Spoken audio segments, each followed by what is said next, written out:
Organizational behavior, unit 4, last topic, work stress. Organizational stress. As the name suggests, stress means tension. Definition देखते हैं.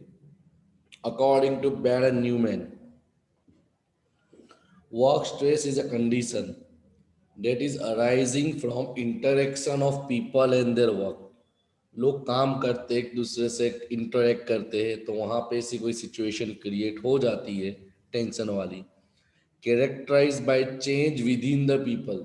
तो stress के वजह से लोगों के कैरेक्टरिस्टिक में, लोगों के कैरेक्टर में, लोगों के सहन में, लोगों की ओपिनियन में जो चेंजेस आता है, that force them to deviate from normal functioning. तो स्ट्रेस के वजह से लोग जो अपना नॉर्मल फंक्शनिंग होता है, नॉर्मल काम होता है, सिस्टमेटिक काम करना होता है, उसमें डेविएशन यानी डिफरेंसेस आते हैं. सिंपल लैंग्वेज में जैसे एग्जांपल के तौर पे बात करें, practical example, as a student of TY BCom, you have not have a material of organisational behaviour, and college में से डिक्लेयर हो गया after 3 days you have paper of OB. तो जो आपकी जो नॉर्मल लाइफ में जो चेंजेस आते हैं, टेंशन आते हैं, उसको बोलते हैं stress. There are various condition in which people feel stress. Such condition are called stressor. बराबर. स्ट्रेसर का मतलब क्या होती है, कौन सी चीजें ऐसी है जिसके वजह से आपको स्ट्रेस फील होता है, ना जो फैक्टर वो स्ट्रेस लाने के लिए जिम्मेदार होता है उसको बोलते हैं स्ट्रेसर. बराबर. तो कौन से अपने डिटेल में देखते हैं इंडिविजुअल लेवल पे. तो पहला आता life and career changes, not career and life, it suggest changes. whenever there is changes in life and career of a person, it brings stress or it produces stress. Research study so that every change produces stress. सीधी बात है ना, आपके career में change है, आपके routine में change है, आपको टेंशन आएगा. बट इट इंटेंसिटी, मगर उसका असर is differ from case to case, सब केस में अलग अलग होता है. एग्जाम्पल बहुत अच्छा दिया है.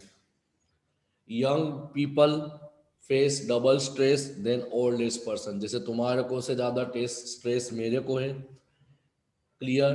क्योंकि तुम यूथ हो, एडल्ट नहीं हो, यूथ हो. Similarly urban population suffer more stress as compare to rural. Spelling सुधार लेना. Rural population. Second one is personality type. इंसान की पर्सनालिटी क्या है उस पर भी स्ट्रेस का इफेक्ट डायरेक्टली और इनडायरेक्टली होता है. देखो दिया हुआ है, generally personality characteristic also create stress on individual such as authoritarianism, rigidity, emotional anxiety, need for achievement, etc. The recent studies have identified two type of personality profile, type A and type B. Already हम पढ़ चुके हैं. People with type A personality experience more stress. Such include working for long hour under pressure. Pressure में काम करना है,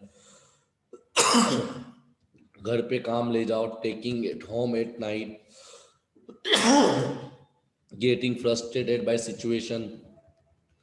तो common है जिनका काम का लोड ज़्यादा होता है, वर्डन ज़्यादा होता है. जैसे मार्च का महीना आ रहा है, जितने भी इंश्योरेंस सेक्टर है, ऑडिट सेक्टर, अकाउंट सेक्टर, उनका वर्कलोड बढ़ जाएगा. तो उसको बोलते हैं type A personality. Type B personality relatively experience low stress. कैसे कि जैसे एग्जांपल के तौर पे बात करें कि भाई जिनकी फिक्स सैलरी है, वो लोग उतावल में नहीं होते. उनका तो काम क्या है भाई, काम करके छुट्टी हो जाना, जैसे ऑफ सीजन में. इसीलिए यहाँ पे एग्जांपल दिया है, they are never in hurry, always playing for fun, not win etcetera. तो उनका स्ट्रेस कम रहता है. तो ये पर्सनालिटी भी इंसान की डिटरमाइन करती है कि इंसान की पर्सनालिटी है, उसके हिसाब से उसका स्ट्रेस डिटरमाइन होता है. और इसमें तीसरा आता है इंडिविजुअल में रोल कैरेक्टरिस्टिक्स. वो कौन सा रोल प्ले कर रहा है. देखो, when people become member of several organisation like family club, voluntary organization, work organization, they have to perform certain obligation to set within definite place. Many time various roles have conflicting demand, but when people are not fulfill their demand they may experience stress. जैसे common आप जितने जितने क्लबों में जितनी जल्दी जगह enter होते जाओगे उतनी जगह का आपका काम का बर्डन बढ़ते जाएगा। चलो काम का बर्डन इंपॉर्टेंट नहीं है इतना, मगर तुम जो फुलफिलमेंट करना है, आपको जो गोल दिया गया, आपको जो रोल दिया गया है, वो तुम वो रोल पे सही साबित नहीं होते तो ऑटोमेटिकली स्ट्रेस माइंड में क्रिएट होता है। तो ये था individual stress. Second one is group stressor. Group stressor का मतलब क्या होता है कि भाई इंडिविजुअल तो समझा, मगर ग्रुप में टेंशन कैसे बढ़ता है। तो पहला आ जाता है लैक ऑफ ग्रुप कोहिसिवनेस। कोहिसिवनेस का मतलब मैंने पहले ही आपको बता दिया था कि भाई इंटरेक्शन अमॉन्ग मेंबर, उनके बीच में इंटरेक्शन कैसा है, पॉजिटिव है कि नेगेटिव है। तो when there are negative reaction from group member and there is no opportunity for group cohesiveness, it creates stress for all individual member in the group. सीधा है कि तुम्हारे ग्रुप में यूनिटी नहीं है, सबके लाइन दोरी अलग अलग जा रहे हैं, सबके ओपिनियन अलग अलग जा रहे हैं, या तो नेगेटिव जा रहे हैं जिसकी तुम केयर करते हो, तो टेंशन क्रिएट हो सकता है। Point number 2, lack of social support. जैसे ऑलरेडी आपने यूनिट 2 में पढ़ा था कि तुम एस्टीम, सेफ्टी, ये सब चीज़ों के लिए भी कितनी बार ग्रुप ज्वाइन करते, तो आपको वो चीज़ के समय आपको सपोर्ट नहीं मिलता, समाज का ग्रुप का सपोर्ट नहीं मिलता, तो it will create stress in your mind. देखो क्या लिखा है, when a person does not gate social support from member of the group he can not satisfy social need, it create stress. Number 3, conflict. when there is any conflict among group member, conflict means group के अंदर अंदर अंदर झगड़ा हो गया, तो automatically जब तक सॉल्यूशन नहीं आएगा वहां तक तुम लोग टेंशन में ही फिरोगे। Number 3 is organisational stressor. पूरे बिजनेस लेवल पे, इंडस्ट्री लेवल पे, ऑर्गेनाइजेशनल लेवल पे कौन से फैक्टर ऐसे जो आपको स्ट्रेस क्रिएट कर सकते हैं।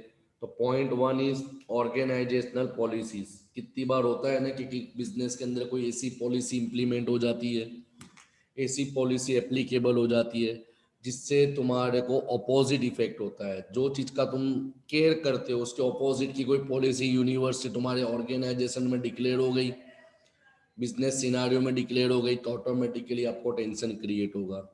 देखो क्या लिखा है, organisational policy provide guidelines for thinking in decision making. when the policies of organization are ambiguous and not support you, they will definitely affect the functioning of individual and they feel stress। Example बहुत अच्छा दिया हुआ है कि अपना performance तो अच्छा दिया मगर आपके साथ फेयर नहीं किया जाता, बायस किया जाता है, इनइक्वालिटी, तो ये सब क्रिएट करते हैं stress. Point number 2, organisation structure. तुम्हारे व्यवस्था तंत्र, तुम्हारे जहाँ पे जॉब कर रहे हो वहाँ का माड़का कैसा है, स्ट्रक्चर कैसा है। तो लिखा हुआ है कि when there is a defect in any organisation it may create a stress, it may create a stress. For example, lack of opportunity to participate in decision making, के भाई तुम डिसीजन में इन्वॉल्व नहीं हो सकते, अगर आप अच्छा काम करते हो तो आपको सपोर्ट नहीं मिलता, तो आपका स्ट्रक्चर जैसा बोलता है ऑर्गेनाइजेशनल रिस्पॉन्सिबिलिटी आपकी उस प्रकार की, आपका स्ट्रक्चर वो प्रकार का, तो it is also create stress in you. Third one is organisational process, काम करने का तरीका कैसा है, ज़रूरत नहीं है। एंड पॉइंट नंबर 4 जो सबसे इंपॉर्टेंट है ऑर्गेनाइजेशनल में, वो है तुम्हारी फिजिकल कंडीशन, कि भाई आपको सही तरीके का फैसिलिटी प्रोवाइड कर रही है, सेफ्टी प्रोवाइड है, फिर उसके बाद सेफ्टी मेजर्स आपके लिए जा रहे हैं कि नहीं।